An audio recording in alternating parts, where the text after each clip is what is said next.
Bonjour et bienvenue dans cette deuxième vidéo qui est la suite de la mise en place du serveur ICS, serveur de partage de connexion, à travers laquelle on va mettre en place le service DNS, le bind, sous Debian Booster.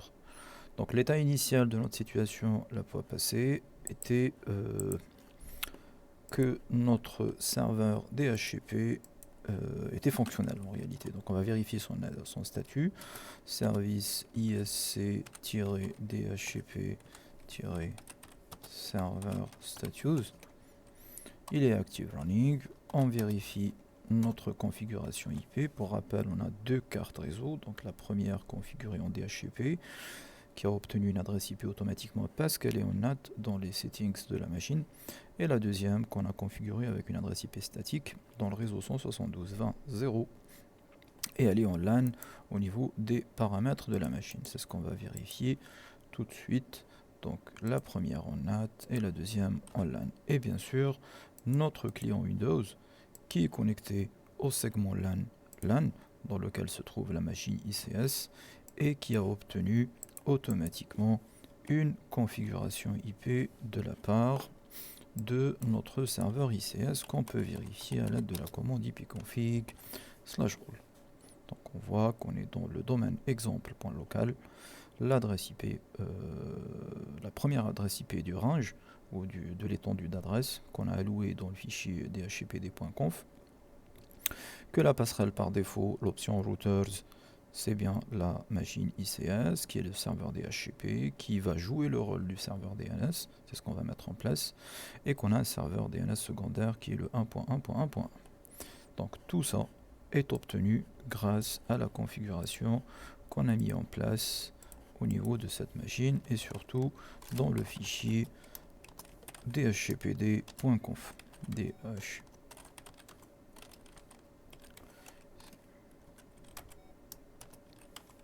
pd.conf. Option domain name exemple.com. Option domain name serveur DNS alloué au client.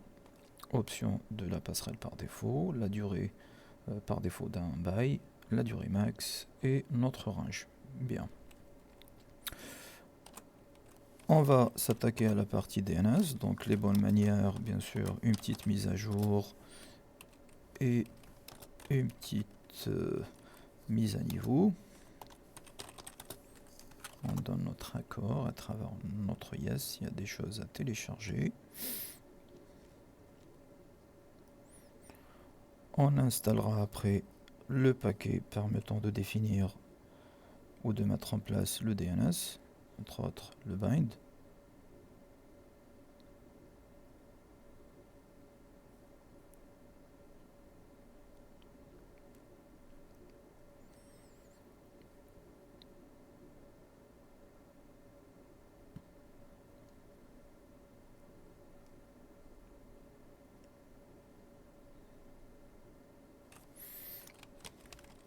On installe le paquet, apt install bind 9, dernière version, -y.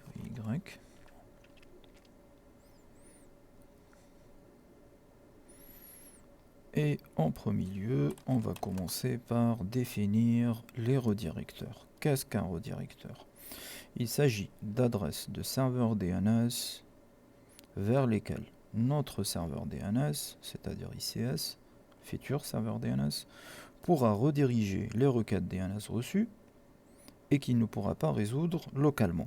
C'est-à-dire, il reçoit une requête DNS, requête de résolution de nom ou d'adresse IP, mais il ne pourra pas la résoudre, donc il pourra éventuellement, à travers la manip qu'on va faire, rediriger ces requêtes ou ces interrogations vers d'autres serveurs DNS.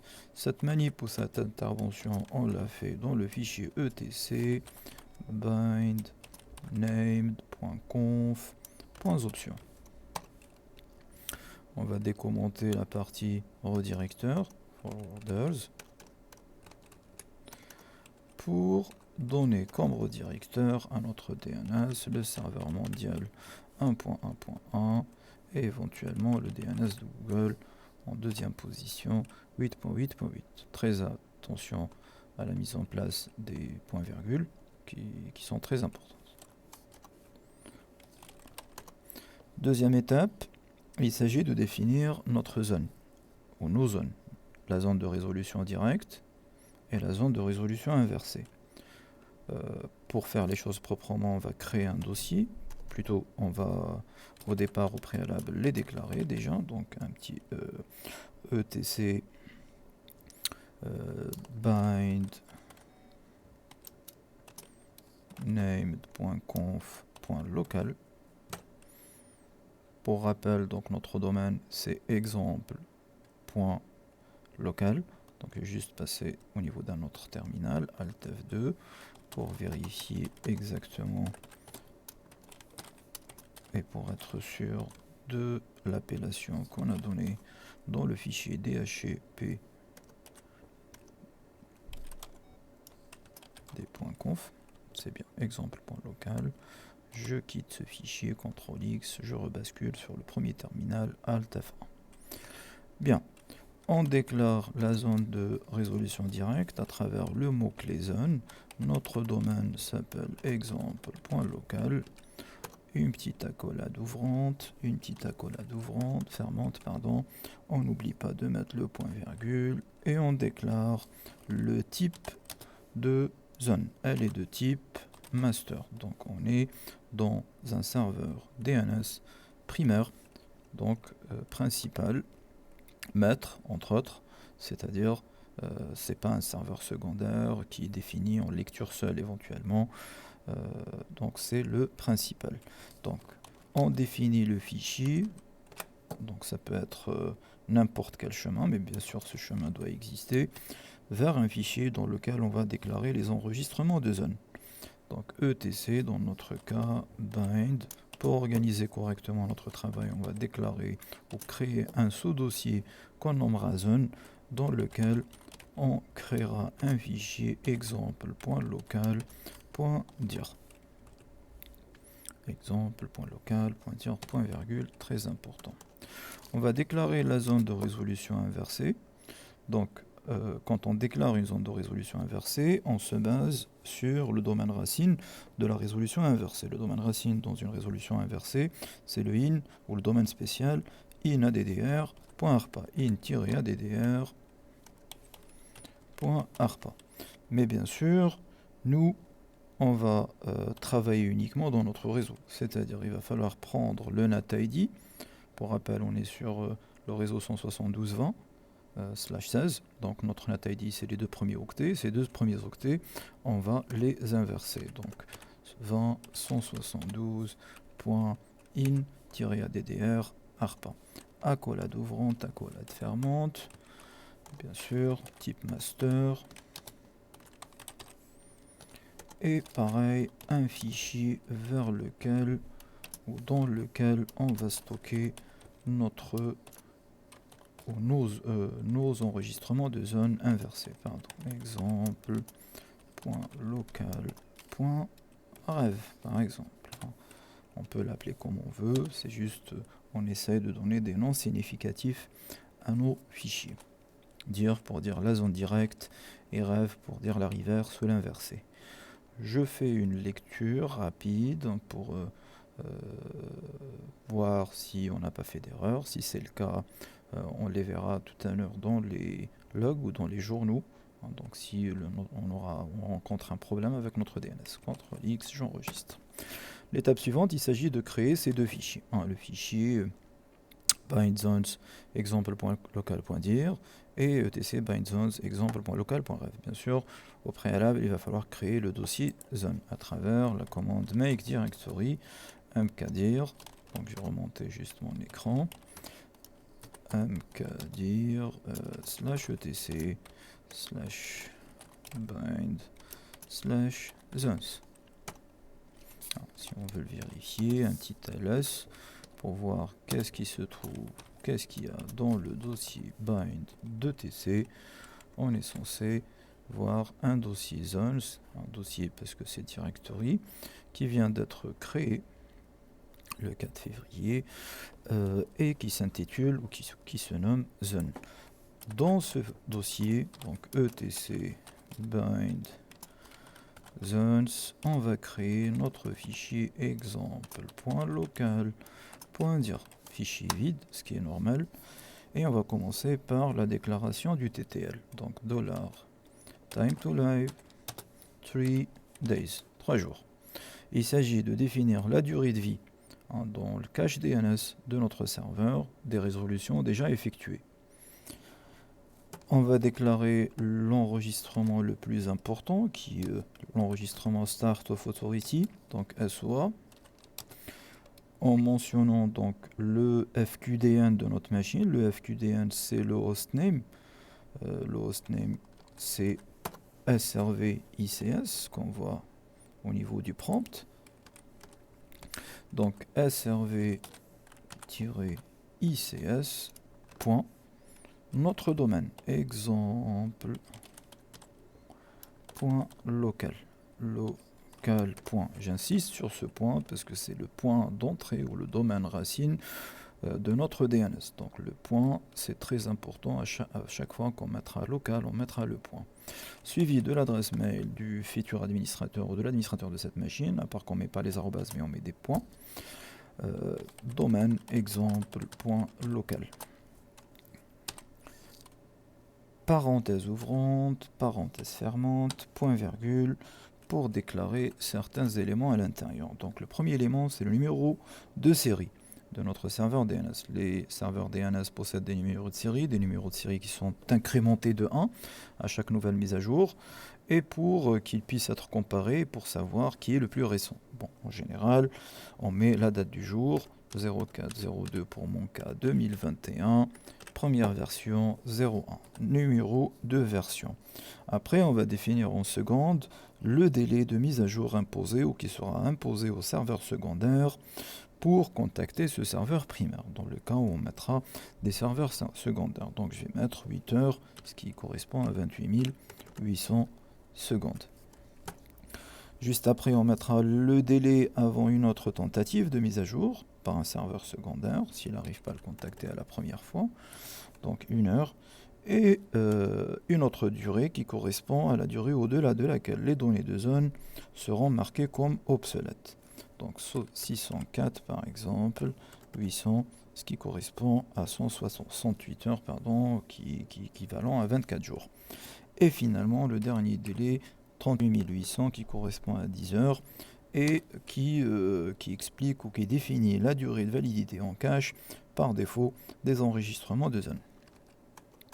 Donc on relie, ce qui est très important, c'est les points après le local, qu'on a bien nos 5 paramètres à l'intérieur de l'enregistrement SOA.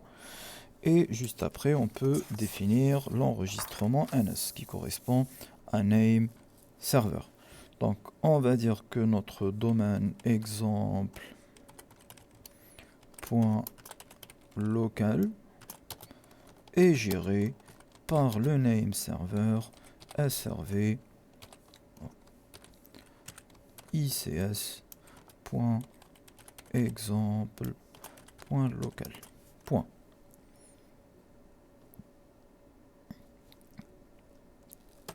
Après, on va définir l'enregistrement ou les enregistrements A. Donc dans ce cas, on va définir SRV ICS. L'enregistrement A correspond à faire le mappage entre hostname et adresse IP, donc in A, et on va définir donc l'adresse IP de cette machine qui sont 72.20.0.1. J'ouvre un deuxième terminal, je vérifie IPA, on voit bien que l'adresse c'est 0.1. Je reviens sur mon premier terminal Alt F1. Et on peut définir l'ensemble des serveurs qu'on va utiliser au niveau de notre infrastructure. Donc ça peut être un serveur mail, SRV mail par exemple.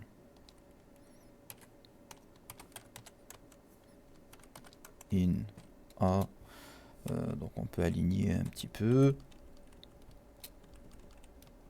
Éventuellement, si on veut faciliter la lecture. Et on suppose que notre serveur mail sera présent au niveau de l'adresse 0.2. Une autre machine serveur de fichiers, par exemple, qui s'appellera Germany.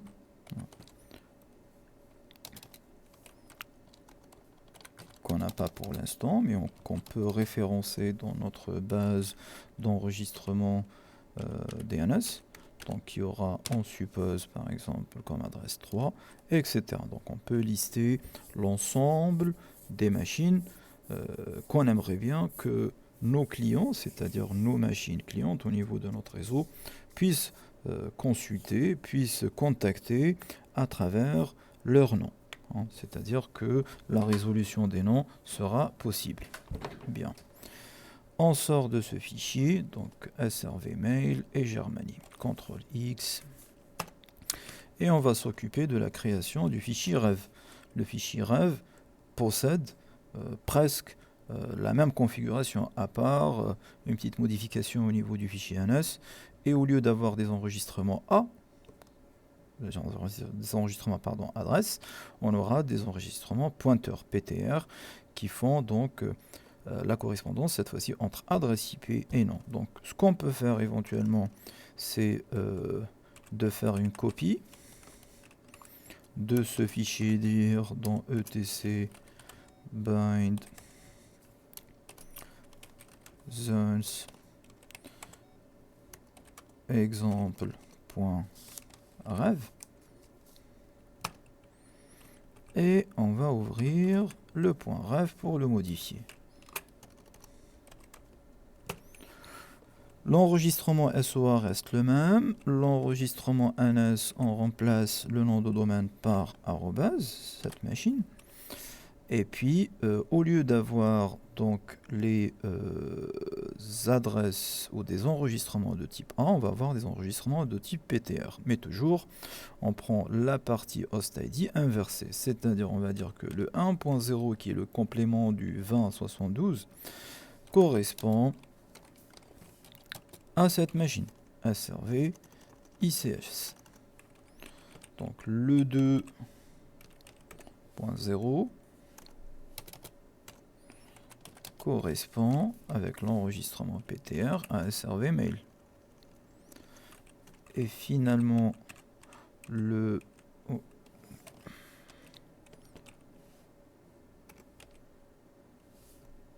3.0 correspond à la machine Germany. On est dans des enregistrements PTR utilisés dans la zone de résolution inversée. CTRL X. Avant de lancer notre test de résolution de nom, etc., peut-être que mon DNS ne fonctionne pas. Pour l'instant, il comporte des erreurs. Je vais, avant de le mettre comme serveur DNS de cette machine, je vais utiliser le DNS existant, obtenu derrière l'adresse IP reçue dynamiquement, ou la configuration IP reçue dynamiquement, pour installer DNS utils. Pourquoi? Parce que c'est ce paquet qui va nous permettre de tester ou d'utiliser la commande NSLOOKUP, qui n'est pas présente par défaut dans le paquet, dans le noyau.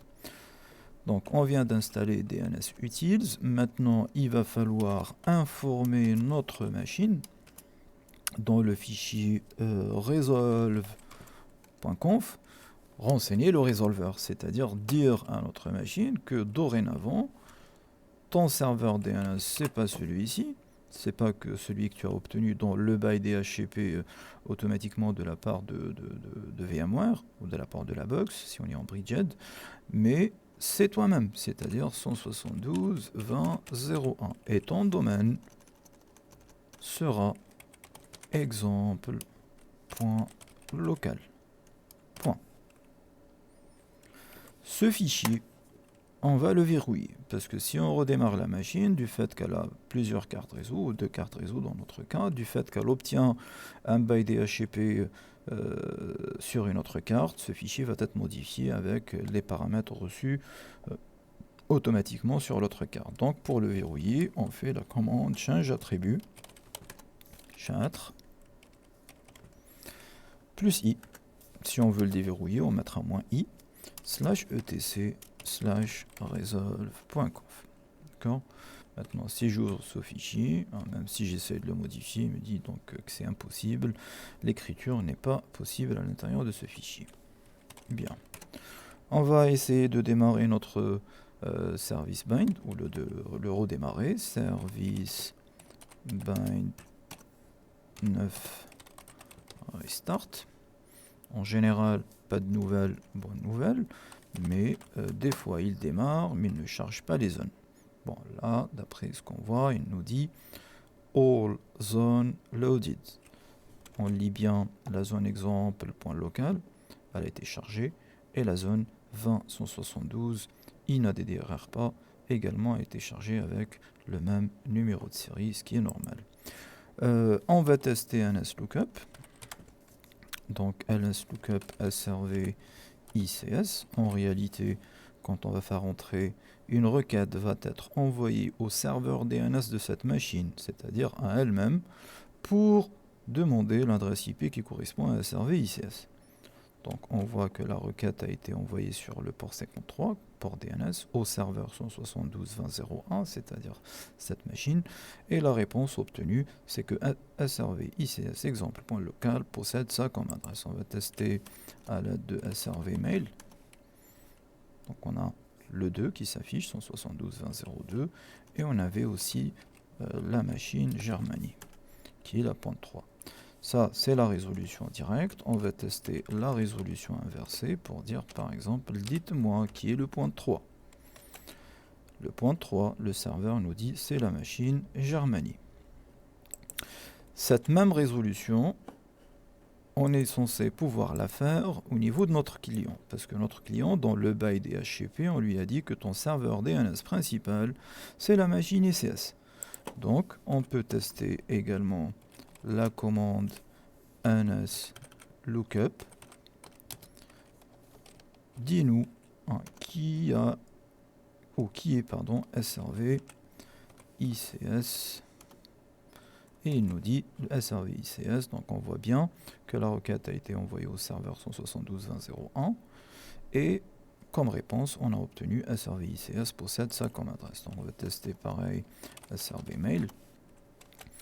Le serveur 172.20.01, serveur DNS principal de cette machine, nous renvoie la réponse que mail ou SRV mail possède comme adresse 172.20.02. Pareil pour éventuellement Germany.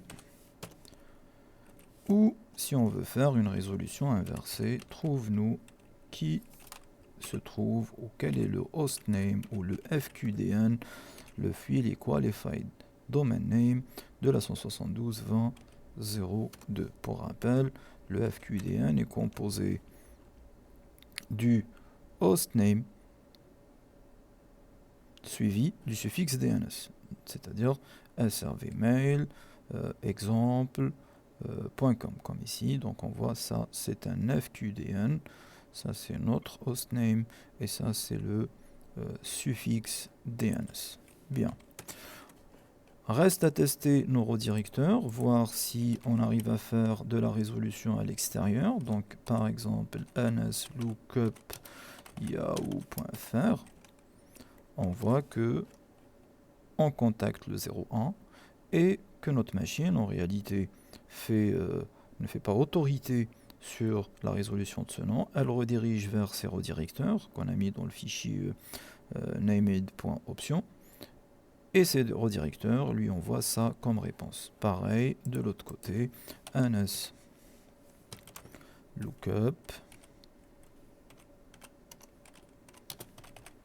yahoo.fr. Donc notre machine contacte son serveur DNS qui lui contacte ses redirecteurs et son redirecteur lui envoie les adresses IP qui correspondent au nom de domaine yahoo.fr. Donc pour l'instant, on a mis en place notre DHCP, notre système de résolution de noms, mais bien sûr, malgré que notre machine arrive à résoudre des noms, elle n'a pas accès à Internet. Donc, pourquoi? Parce que la fonctionnalité qui permet de véhiculer, de router les paquets arrivant de cette machine vers celle-ci, vers l'extérieur, n'est pas encore activée. On parle bien de la fonctionnalité de routage qu'on va mettre en place au niveau de la vidéo suivante.